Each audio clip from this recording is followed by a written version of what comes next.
नमस्कार दोस्तों, चलिए जानते हैं बिहार की फटाफट 25 बड़ी खबरें को सिर्फ 10 मिनट में। लेकिन उससे पहले आप इस वीडियो को किस झहक से देखते हैं, हमें कमेंट में जरूर बताइए। दोस्तों, ईपीएफओ की नई योजना शुरू, अब मेंबर्स को मिलेंगे 15,000 सीधे खाते में। कर्मचारी भविष्य निधि संगठन ईपीएफओ ने हाल ही में एक नई योजना की घोषणा की है, जिसके तहत ईपीएफओ के सदस्यों को सीधे उनके खाते में 15,000 की राशि मिलेगी। यह योजना श्रमिकों और कर्मचारियों के लिए एक बड़ी राहत की खबर है। भविष्य की सुरक्षा के लिए ईपीएफओ पर निर्भर है। इस नई पहल का उद्देश्य देश के श्रमिक वर्ग आर्थिक सहायता प्रदान करना और उनके जीवन स्तर को सुधारना है। ईपीएफओ की इस योजना से लाखों लोगों को लाभ मिलने की उम्मीद है, जिससे उनकी आर्थिक स्थिति में सुधार होगा और वे अपने परिवार की बेहतर देखभाल कर सकेंगे। दोस्तों, लालू ने नीतीश को दिया वापसी का ऑफर, अब बिहार सीएम ने भी दे दिया जवाब। जाने क्या बोले। दरअसल राजद सुप्रीमो लालू प्रसाद यादव ने बिहार के मुख्यमंत्री नीतीश कुमार को महागठबंधन में वापस आने का ऑफर दिया है। नए साल के मौके पर लालू यादव ने कहा है कि उनके दरवाजे मुख्यमंत्री नीतीश कुमार के लिए खुले हैं और वह चाहे तो साथ आ सकते हैं। लालू यादव ने ये भी कहा है कि नीतीश कुमार भले ही भाग जाते हैं, लेकिन हमने उन्हें माफ कर दिया है। दोस्तों, बिहार के सरकारी कर्मचारियों को नीतीश सरकार ने दी खुशखबरी, नए साल में कर दी छुट्टियों की भरमार। बिहार सरकार ने 2025 के लिए अपने कर्मचारियों के लिए अवकाश कैलेंडर जारी कर दिया है, जिसमें कुल 89 दिनों की छुट्टियां दी गई हैं। इनमें 52 रविवार और 37 त्योहारों की छुट्टियां शामिल हैं। इसके अलावा सरकार ने 22 ऐच्छिक अवकाशों की सूची भी जारी की है, जिनमें से कर्मचारी अपनी पसंद के अनुसार 3 छुट्टियां चुन सकते हैं।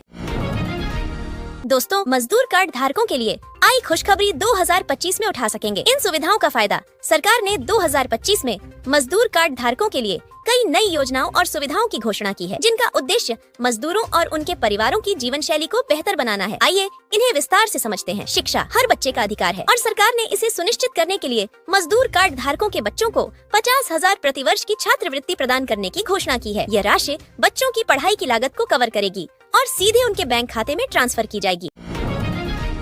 दोस्तों, 200 की एलपीजी सब्सिडी का जबरदस्त मौका जाने, गैस सिलेंडर पर बचत का नया तरीका। हाल ही में मोदी सरकार ने एलपीजी गैस सिलेंडर पर सब्सिडी को लेकर एक महत्वपूर्ण निर्णय लिया है। इस फैसले के तहत सभी घरेलू उपभोक्ताओं को गैस सिलेंडर पर 200 की सब्सिडी मिलेगी। यह कदम विशेष रूप से उन परिवारों के लिए राहत प्रदान करेगा जो रसोई गैस का उपयोग करते हैं।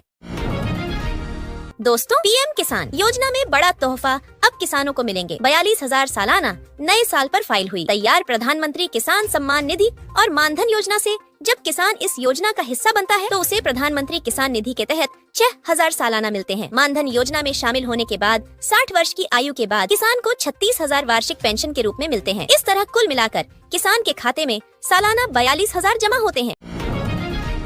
दोस्तों, 1 जनवरी से राशन कार्ड वालों को मिलेंगे 1,000 रूपए जल्दी। जल्दी देखिए पूरी खबर। भारत सरकार ने एक नई महत्वपूर्ण योजना की घोषणा की है, जो देश के गरीब और जरूरतमंद परिवारों के लिए आशा की किरण लेकर आई है। यह योजना जनवरी 2025 से शुरू होगी और इसका मुख्य उद्देश्य देश के करोड़ों लोगों को खाद्य सुरक्षा प्रदान करना है। इस नई योजना का मुख्य लक्ष्य है कि पात्र राशन कार्ड धारकों को न केवल मुफ्त राशन मिले, बल्कि हर महीने 1,000 रूपए की नकद सहायता भी दी जाएगी। यह पहल राष्ट्रीय खाद्य सुरक्षा अधिनियम के तहत की गई है, जिससे लगभग 80 करोड़ लोगों को लाभ मिलने की उम्मीद है।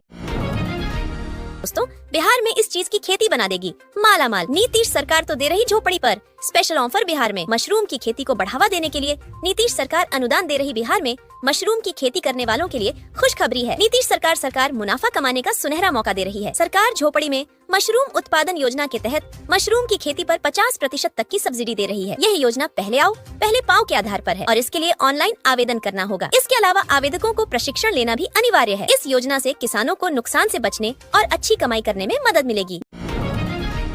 दोस्तों, सरकार देगी 10 लाख रुपए का फंड, ऐसे करें ऑनलाइन आवेदन। बिहार सरकार के उद्योग विभाग द्वारा उद्योग को बढ़ावा देने के लिए एक नई योजना की शुरुआत की गई है। इस योजना का नाम बिहार स्टार्टअप पॉलिसी योजना है। इस योजना के तहत युवाओं को स्टार्टअप शुरू करने के लिए बिना ब्याज के 10 लाख रुपए दिया जाता है। इस योजना का लाभ लेने के लिए सबसे पहले युवाओं को अपने स्टार्ट बिजनेस आइडिया पर ऑनलाइन आवेदन करना होगा। इस योजना की सभी जानकारी आपको इस आर्टिकल में बताई गई है।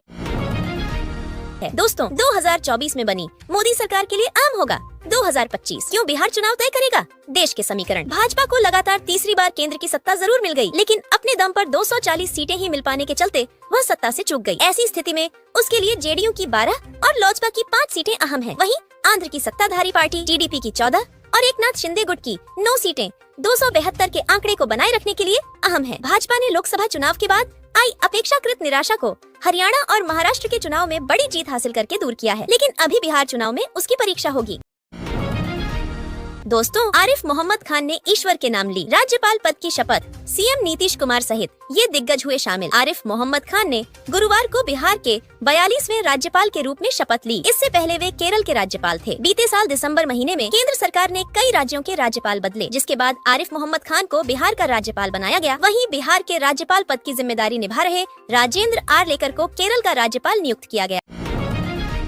दोस्तों, बिहार बीजेपी के चुनाव अधिकारी बनाए गए मनोहर लाल खट्टर। देखिए लिस्ट। बीजेपी के संविधान के अनुसार राष्ट्रीय अध्यक्ष के चुनाव से पहले 50% राज्यों में संगठनात्मक चुनाव कराए जाने चाहिए। इस प्रक्रिया के तहत 15 जनवरी 2025 तक राज्य अध्यक्षों का चुनाव होने की उम्मीद है। यह घोषणा प्रमुख चुनावी चुनौतियों से पहले अपने संगठनात्मक ढांचे को मजबूत करने पर बीजेपी के फोकस को दिखाती करती है।